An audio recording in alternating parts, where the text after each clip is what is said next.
Hello friends, sweet and सवर love story channel पर आप सबका फिर से स्वागत है। आज मैं लेकर आई हूँ तेरा मेरा रिश्ता पुराना का 4th एपिसोड।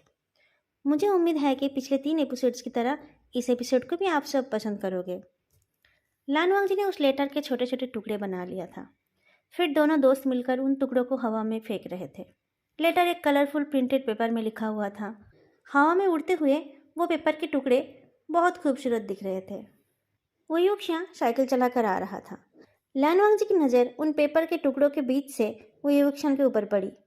उसे देखते देखते लानवांग जी ने बचे हुए पेपर्स को भी ऊपर फेंक दिया। वो युक्षियन उसके सामने आकर रुका। कुछ पेपर्स उसके ऊपर गिरे और कुछ लानवांग जी के ऊपर। वेंचिंग हट गई थी, उसके ऊपर पेपर्स नहीं गिरे। दो लड़के हाई स्पीड में साइकिल चलाकर गए। लानवांग जी ने उन लड़कों की तरफ नहीं देखा। अगर देखता तो शायद उसे पता होता कि उन दोनों में से एक लड़का वो था जिसने अभी कुछ देर पहले उसे लेटर दिया था। क्या हो रहा है ये सब? वो युक्षण पूछता है। हम पेपर्स के टुकड़े उड़ा रहे हैं, कहकर लानवांग जी अपना हाथ झाड़ता है। सिंपल पेपर या फिर लव लेटर? लोग एक लव लेटर पाने के लिए जिंदगी भर तरसते रहते हैं और किसी किसी को इतने मिलते हैं कि वो उन लेटर्स का कन्फेटी बना लेते हैं, वो युक्षा ने कहा। कन्फेटी सुनकर वेंचिंग उन दोनों की तरफ देखती है। लानवांग जी और वुईवुक्शन फेस टू फेस खड़े होकर एक दूसरे को देख रहे थे और उन दोनों के बालों में और कपड़ों में कुछ कन्फेटी भी लगे हुए थे। गोधूली का टाइम था। ऐसा लग रहा था जैसे उन दोनों में शुभ दृष्टि हो रही हो और किसी ने उनके ऊपर फूल फेंका हो। लानवांग जी वर्ड्स वुईवुक्शिया, वुईवुक्शिया वर्ड्स लानवांग जी। वेंचिंग जोर से अपनी गर्दन हिलाती है। ये क्या सोच रही थी वो? लानवांग जी उसका दोस्त है और वुईवुक्शिया वुईवुक्शिया अगर जियानचेंग के साथ उसकी शादी होती है तो वुईवुक्शन उसका जेठ होगा, तो फिर लानवांग जी भी उसका रिश्तेदार बन जाएगा। वेंचिंग फिर से अपनी गर्दन हिलाकर इन सब इमेजिनेशन से निकलने की कोशिश करती है। इतनी मुश्किल से तो उसने ये लेटर लिखा था, तुम्हें मिलते ही तुमने उसे फाड़ दिया। बेचारा लड़का, उसको कितना दुख होगा, वुईवुक्शा ने कहा। आपको ये सब कैसे पता? लानवांग जी पूछता है। आपने वो लेटर लिखने में उसकी मदद की थी? नहीं नहीं, लेटर तो उसने खुद लिखा, मैंने बस स्पेलिंग चेक कर दिया था, वुईवुक्शा ने जवाब दिया। आपने भेजा था उसे? क्यों? वेंचिंग ने पूछा। मैंने नहीं भेजा था, मैंने बस ये कहा था कि संडे इस टाइम लानवांग जी इस जगह पर रहता है, वुईवुक्शन ने मुस्कुराकर कहा। आपको लगता है कि मैं गे हूँ? लानवांग जी गुस्से से पूछता है। मैंने ऐसा तो नहीं कहा, वो तुम्हारे बारे में पूछ रहा था तो मैंने उसकी मदद कर दी, जैसे मैं सबकी मदद करता हूँ। ये तो मुझे भी पता था कि तुम उसे एक्सेप्ट नहीं करोगे, वुईवुक्शा ने कहा। तो आप उसे वो बात बता सकते थे, लानवांग जी ने कहा। मैंने सोचा कि कोई बात नहीं, इस बहाने तुम लोगों का भी थोड़ा एंटरटेनमेंट हो जाएगा, वुईवुक्शा ने जवाब दिया। हमारा बोर्ड एग्जाम है, इन सब फालतू चीज़ों के लिए हमारे पास टाइम नहीं है, वेंचिंग ने कहा। टाइम नहीं है तो फिर हर हफ्ते टेलीफोन बूथ पर आकर टाइम पास क्यों करते रहते हो? बोर्ड एग्जाम है तो घर जाकर पढ़ाई करो, वुईवुक्शा ने कहा। मैं घर ही जा रही हूँ, वांग जी तू भी चला जा। वेंचिंग अपनी साइकिल लेकर चल पड़ी। लानवांग जी भी साइकिल लेकर जाने लगा। ये कोई इतनी बड़ी बात नहीं है, तुम्हें तो इतने लव लेटर्स मिलते हैं, आज एक और मिल गया तो क्या हो गया, वुईवुक्शन पूछता है। बात वो नहीं है भैया, लानवांग जी ने कहा। मुझे बुरा लगा क्योंकि मैंने आपसे ये उम्मीद नहीं की थी। लानवांग जी साइकिल चलाकर अपने घर की तरफ जा रहा था। उसके भाई ने ठीक ही कहा था, उसे वुईवुक्शन से दूर रहना चाहिए। वो तो वुईवुक्शन को बस अपने बड़े भाई जैसा ही सोच रहा था। उसे क्या पता था कि वुईवुक्शन उसके साथ भी ये सब करेगा। वो थोड़ा एब्सेंट माइंडेड था। उसने ध्यान नहीं दिया कि रास्ते में कुछ लड़के पहले से ही उसका इंतजार कर रहे थे। जब उसे पता चला तब तक बहुत देर हो गई थी। उन लड़कों ने उसे रुकने के लिए कहा, पर वो नहीं रुका। वो साइकिल की स्पीड बढ़ाकर निकलना चाहता था, पर एक लड़के ने उसकी साइकिल की हैंडल पकड़ ली और वो डिसबैलेंस होकर साइकिल लेकर गिर गया। लानवांग जी ने आंखें उठाकर देखा। 7-8 लड़के उसे घेर के खड़े थे। जैसे ही वो उठकर खड़ा हुआ, एक लड़के ने कहा, कितने प्यार से और मेहनत से मैंने वो लेटर लिखा था, पढ़ा था तुमने या फिर ऐसे ही फाड़कर फेंक दिया? लानवांग जी को उसे इस तरह से रोकने की वजह समझ आई। उसने कहा, वो तो मेरी मर्जी, मेरा जो मन होगा मैं वही करूँगा ना। बाकी लड़के आगे आ गए। तुझे ना बोलना था, तू अच्छे से ना बोल देता, ऐसे इंसल्ट करने का क्या मतलब है? इतने सारे लड़कों ने उसे घेर रखा था। लानवांग जी समझ नहीं पा रहा था कि वो क्या करे। जिस हाल में वो है उसमें ना तो भागना पॉसिबल है और ना ही लड़ना। उसने अपना टोन थोड़ा सा चेंज कर लिया। इंसल्ट नहीं किया मैंने, मैं उस लेटर को अपने साथ नहीं रख सकता था ना, इसलिए। नहीं रख सकता था तो वापस कर देता, एक लड़के ने कहा। मैं कहाँ वापस करने जाता, मैं तो तुम लोगों को जानता भी नहीं हूँ, लानवांग जी ने कहा। मुझे नहीं जानता है तू, एक लड़के ने कहा। भाई को सब जानते हैं, तू कैसे नहीं जानता, दूसरे एक लड़के ने कहा। मैं नहीं जानता, लानवांग जी ने फिर से कहा। जिस लड़के ने लेटर दिया था उसने कहा, तुम मुझे भी नहीं जानते हो? नहीं, लानवांग जी ने जवाब दिया। इस शहर में रहता है और भाई का और उसके छोटे भाई को नहीं जानता है? करता क्या है तू, एक लड़के ने कहा। भाई चलो इसको थोड़ा सबक सिखाते हैं, एक लड़के ने कहा। क्या हो रहा है यहाँ पर, वेन्निंग की आवाज़ सुनाई दी। वो और उसके खेलने के साथी घर वापस जा रहे थे। लानवांग जी को देखकर ही वेन्निंग रुका था। वांग जी तो ठीक है? लानवांग जी गर्दन ऊपर नीचे करता है। क्या बात है भाई, वेन्निंग उन लड़कों से पूछता है। वेन्निंग के इंटरफेरेंस से बात निपट गई। वो लड़के जाने लगे पर वो लोग खुश नहीं थे। वेन्निंग, तूने कहा तो हम जा रहे हैं, लेकिन इसने ठीक नहीं किया। भाई के छोटे भाई ने कितने प्यार से वो लेटर लिखा था। वो पढ़ाई में इस लड़के की तरह अच्छा नहीं है तो क्या हुआ, प्यार तो उसका सच्चा था। वो लड़के जब जा रहे थे उसी टाइम लान सिचन भी घर जा रहा था। उसे उन लोगों की बातें सुनाई दी। उसने देखा लानवांग जी खड़ा है और वेन्निंग उसकी साइकिल का हैंडल ठीक कर रहा है। क्या हो रहा है यहाँ पर, उसने पूछा। भैया, लानवांग जी अपने भैया को देखकर चौंक गया। वांग जी क्या हुआ है तुम्हें, कौन थे वो लोग, लान सिचन पूछता है। वेन्निंग लानवांग जी का साइकिल का हैंडल ठीक कर चुका था। साइकिल में कुछ और प्रॉब्लम दिखाई नहीं दे रही थी। उसने कहा, भैया कुछ नहीं हुआ उसे, बस उसकी साइकिल गिर गई थी।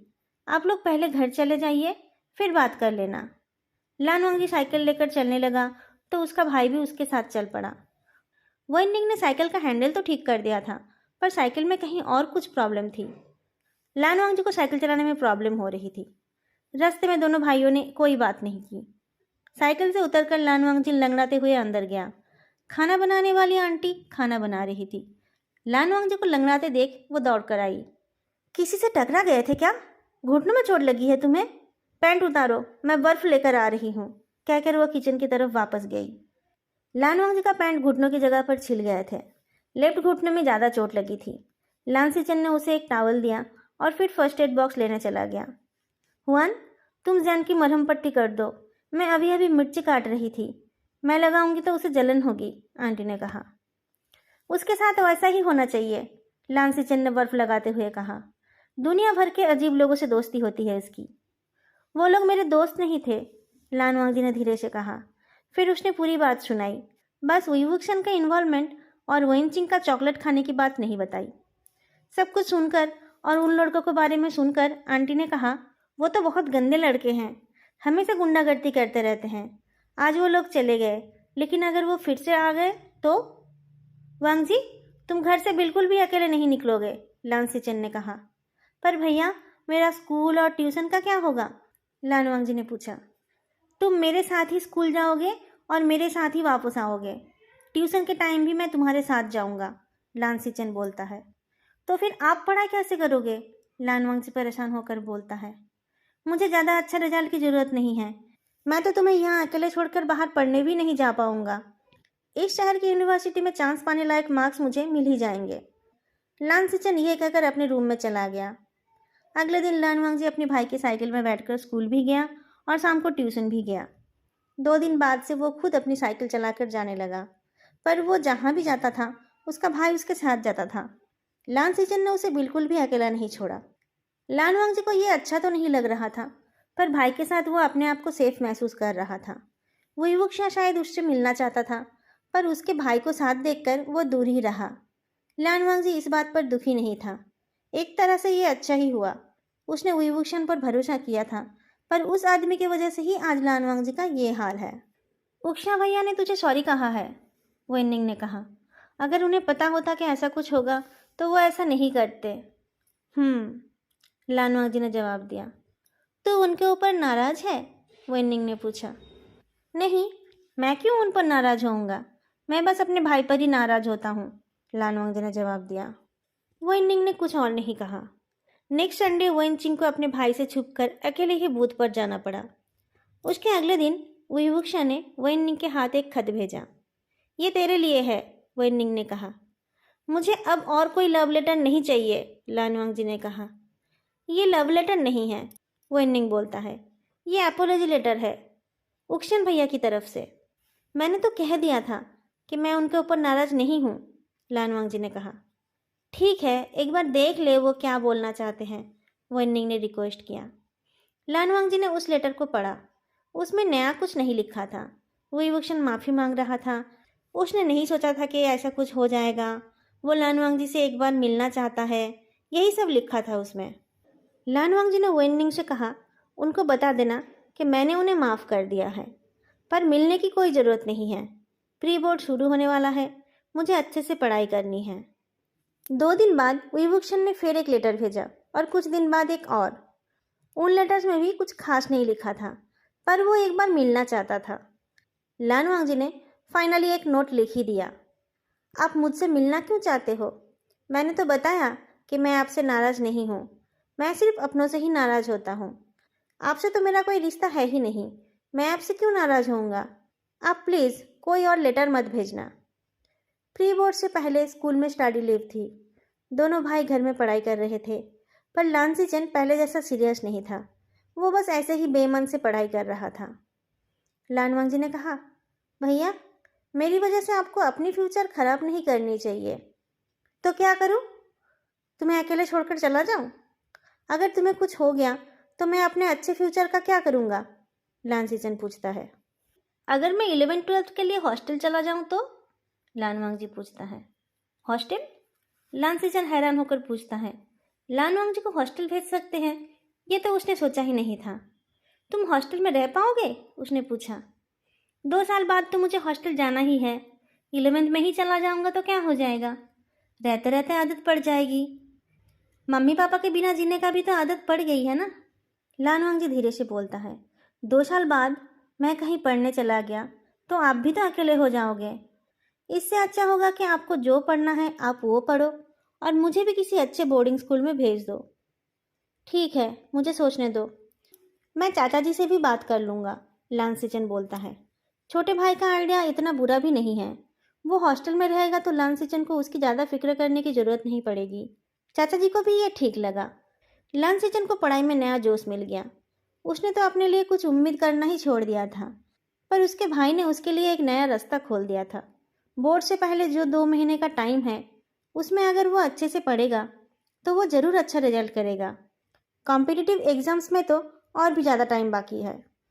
उसने अपने भाई को भी याद दिलाया कि उसे अपने बड़े भाई से ज़्यादा अच्छा रिजल्ट करना है।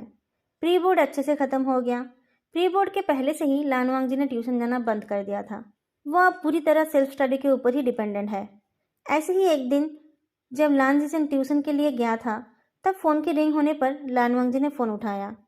वांग जी? दूसरी तरफ से एक सेक्सी मेल वॉइस सुनाई दी। लानवांग जी ने जवाब दिया। मैं उक्ष्या, उधर से सुनाई दिया। लानवांग जी की बॉडी कांप उठी। मैंने तो कहा है कि मैंने आपको माफ़ कर दिया है। उक्ष्या भैया, आप क्या चाहते हो? लानवांग जी ने पूछा। और कुछ नहीं चाहता मैं, बस तुमसे बात हो गई, अच्छा लगा। अच्छे से पढ़ाई करना, बाकी सब कुछ ठीक हो जाएगा, विवुक्षा ने कहा। थैंक यू, लानवांग जी ने कहा। फ़ोन में तुम्हारी वॉइस कितनी अच्छी लग रही है। मन हो रहा है कि सुनता ही रहूं, विवुक्षा ने कहा। क्या आप ऐसे ही लड़कियों को पटाते हो? ओह, आप शायद लड़कों को भी ऐसे ही पटाते हो, लानवांग जी ने कहा। हाँ हाँ हाँ, मैं किसी को नहीं पटाता, लोग ऐसे ही पट जाते हैं, विवुक्षा ने कहा। ऐसे ही कैसे पट जाते हैं? लानवांग जी ने पूछा। वो तो मुझे पता नहीं, पर जब मैं फर्स्ट ईयर में था, कॉलेज की सारी लड़कियां मेरे आसपास घूमती रहती थी। मैं गिटार बजाकर गाना गाता था और वो लोग मेरे चारों ओर बैठ जाते थे, वियुक्षा ने कहा। तो आपने बहुत लड़कियों को डेट किया होगा? लानवांग जी पूछता है। बहुत लोगों का दिल तोड़ा होगा आपने। वांग जी, जाओ पढ़ाई करो, टाइम वेस्ट मत करो, वियुक्षा ने कहा। आपने ही तो कॉल करके मेरा टाइम वेस्ट करा दिया, लानवांग जी ने कहा। मैं फ़ोन रखता हूँ। वांग जी, सुनो, मेरा फ़ोन नंबर ले लो। तुम्हें मुझसे मिलने का मन हो तो मुझे कॉल कर लेना, वियुक्षा ने कहा। मुझे नहीं मिलना है आपसे, लानवांग जी ने कहा। पर आखिरकार उसने वियुक्षा का नंबर ले ही लिया। दोस्तों, अचानक कुछ इम्पोर्टेंट काम आ जाने से मैं इस वीडियो को इससे ज़्यादा बड़ा नहीं कर पाई और नेक्स्ट 3-4 दिन भी मैं बहुत ज़्यादा बिजी रहूँगी। इस फैन फिक्शन का नेक्स्ट पार्ट उसके बाद ही आएगा। आप लोग थोड़ा वेट कर लीजिए। उस बीच शायद मैं मोदू नॉवेल का 1-2 पार्ट अपलोड कर सकती हूँ और जितनी जल्दी हो सके मैं इस स्टोरी का नेक्स्ट पार्ट लेकर आऊँगी। फैन फिक्शन कैसी लग रही है ये आप ज़रूर कमेंट करके बताइए और वीडियो को लाइक भी कीजिए। अगर अब तक आप लोगों ने चैनल को सब्सक्राइब नहीं किया है तो प्लीज़ कर लीजिए। आज के लिए इतना ही। फिर मिलेंगे अगली वीडियो में। तब तक के लिए बाय।